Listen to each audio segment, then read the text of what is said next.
नाशिकला खरं बघितलं तर नाशिक आज महाराष्ट्रातली देशातली आपण 10व्या शहरामध्ये आता आपण एक शहर बघितलं जातो. पण नाशिकची आजची परिस्थिती बघितली का रस्त्यावर पडलेले खड्डे आहेत. माझ्या गाडीचं वैयक्तिक महिन्यातून दोनदा काम करण्यात आलं. सस्पेन्शन तुटत आहे, लोकांचे टायर जात आहेत. हे तर आपल्या साध्या कारचं मालवाहतूक गाड्यांचे काय हाल आहेत. नाशिकला नवीन कोणता औद्योगिक प्रकल्प आला नाही. नाशिकला वालीच नाही कोणी, ना कोणी पालकमंत्री आहे. साधा पालकमंत्री सरकार देऊ शकलं नाही. खूप अडचणीचं काम आहे. नवीन कोणते प्रकल्प आले नाही, नवीन रोजगार उपलब्ध होत नाही, आहे त्याची वाट लागली आहे. नाशिक नेतृत्वहीन झालेलं आहे. कोणी पालकमंत्री नसल्यामुळं काय आल्या गुन्ह्यांची संख्या खूप वाढत चाललेली आहे. रस्ते झाले, बेरोजगारी वाढलेली आहे. त्या अनुषंगाने बघायला गेलं तर पालकमंत्र्यांची फार गरज आहे नाशिकला.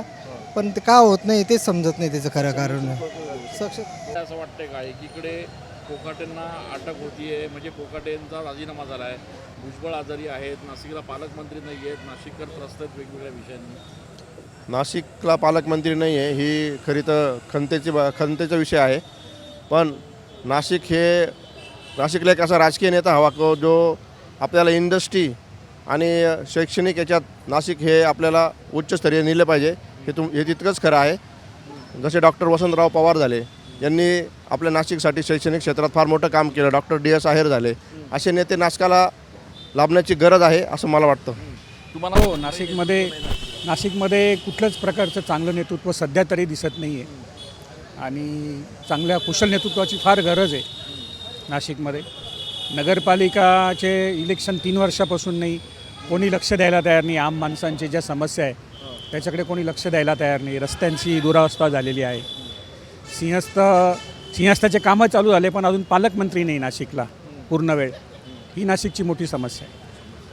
असं वाटतंय का नाही नाशिककरांचा प्रश्न ऐकणारं कोणी आहे का नाही असं वाटतंय? कोणी नाही ऐकणार, काय नाही.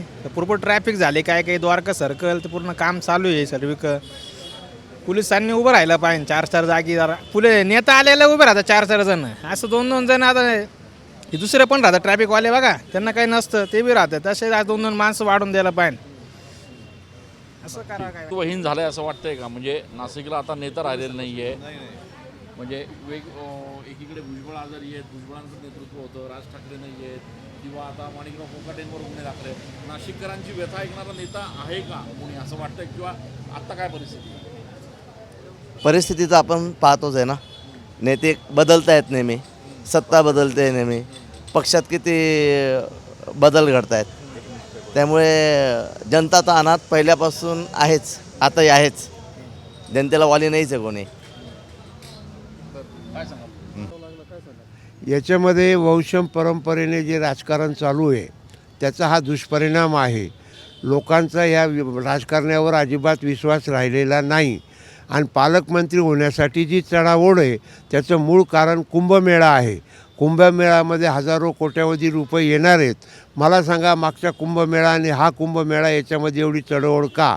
जर साधू संतांसाठी तपोवनभूमी तुम्ही तिथील वृक्ष तोडतात, दुसऱ्या बाजूला तुम्ही वृक्षांची आयात करता, याच्यामुळेच या ठिकाणी पालकमंत्री असणं गरजेचं होतं.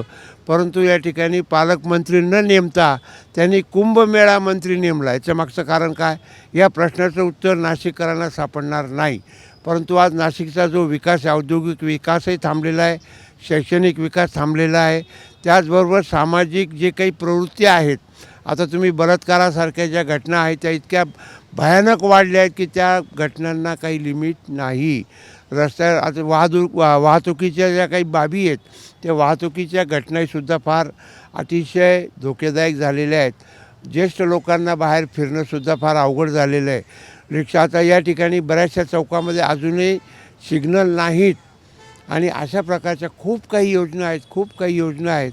आज मी पेपरमध्ये वाचलं, अल्पसंख्याक समाजाच्या लोकांसाठी जो काही निधी आहे तो निधी अजूनही पडून आहे. तो खर्च का होत नाही? यासाठी जर पालकमंत्री राहिला असता तर या ठिकाणी खरी गरज आहे तुकाराम मुंडेसारख्या अधिकाऱ्याची. जेव्हा तुकाराम मुंडे या महानगरपालिकेचे आयुक्त होते त्यावेळेची गंमत पहा आणि आजची गंमत पहा, जमीन आसमानचा फरक आहे.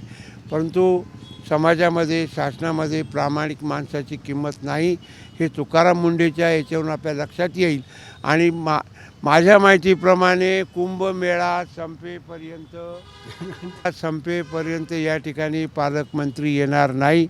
छगन भुजबळ आणि सध्याचं राष्ट्रवादी काँग्रेस यांच्यातली फाटाफूट ही आपल्या सगळ्यांना माहिती आहे. ज्यावेळेला माणिक कोकाटेचा विषय आला त्या गोष्टीला 1995 सालची घटना ती आज उघडकीस येते. इतक्या दिवस तुम्ही कुठे गेला होता? तुम्ही ते जाकाजाकीच केली का नाही? आता आज उद्याकडे जर समजा मी तुम्हाला सांगून टाकतो, जरी हायकोर्टाचा निर्णय झाला तरीसुद्धा माणिकराव कोकाटेंना एखादं म्हणजे महामंडळ देऊन त्यांची सोय लावली जाईल. आणि या ठिकाणी आज मला सांगा ना, ते जे काही महात्मा नगर आहे त्या ठिकाणी त्यांच्या 4 सदनिका आहेत. जर तुम्ही त्या 4 सदनिकांचा विचार केला त्याची किंमत किती आहे? असं जर एका सर्वसामान्याने केलं असतं तर तुम्ही काय केलं असतं? आणि म्हणून पालकमंत्री असला काय, पालकमंत्री नसला काय, इथून तिथून सर्व सारखे आहेत. मी तर या मताचा चांगला सरकारी अधिकारी लाभणं हे नाशिकचं भाग्य राहील. तोच पालकमंत्री राहील, तोच आपला दाता राहील, तोच आपला त्राता राहील आणि त्याला आपली काळजी राहील. आमचं मत असं आहे की पालकमंत्री पाहिजे. पालकमंत्रीशिवाय कुठलंही काम होणार नाही. आणि पालकमंत्रीला चढावर चालू झालेले, तो म्हणतो माझ्या पक्षाचा पाहिजे, तो म्हणतो माझ्या पक्षाचा पाहिजे. त्यामुळे हे काही जमत नाही. म्हणून फडणवीसनी काय केलं, पालकमंत्रींना नेमलाच नाही. शेवटी काय केलं, कुंभमेळा मंत्री नेमून टाकलं आणि मोकळा झाला. तर पालकमंत्र्याची प्रत्येक याला जिल्ह्याला गरजच आहे. पालकमंत्री सगळ्या जिल्ह्याचं नेतृत्व करत असतो, सर्वांना न्याय देण्याचा प्रयत्न करत असतो. त्या ठिकाणी पक्षपात न करता पालकमंत्र्याकडं ती महत्त्वाची बाब असते आणि म्हणून पालकमंत्री हा गरजेचा आहे. म्हणून नाशिकला पालकमंत्री आता कुंभमेळ्याच्या निमित्तानं असणं गरजेचंच आहे. नाशिक जिल्ह्याला पालकमंत्री हा लवकरात लवकर नेमला पाहिजे. कारण कुंभमेळा इतका जवळ आलेला आहे आणि हे विकास कामं कसे होतील मग. त्यामुळे अत्यंत गरजेचे पालकमंत्री नेमणं हे माननीय फडणवीस साहेबांनी लवकरात लवकर नेमणूक करावी आणि आपल्या नाशिक जिल्ह्यातला पालकमंत्री नेमावा ही आमची विनंती आहे.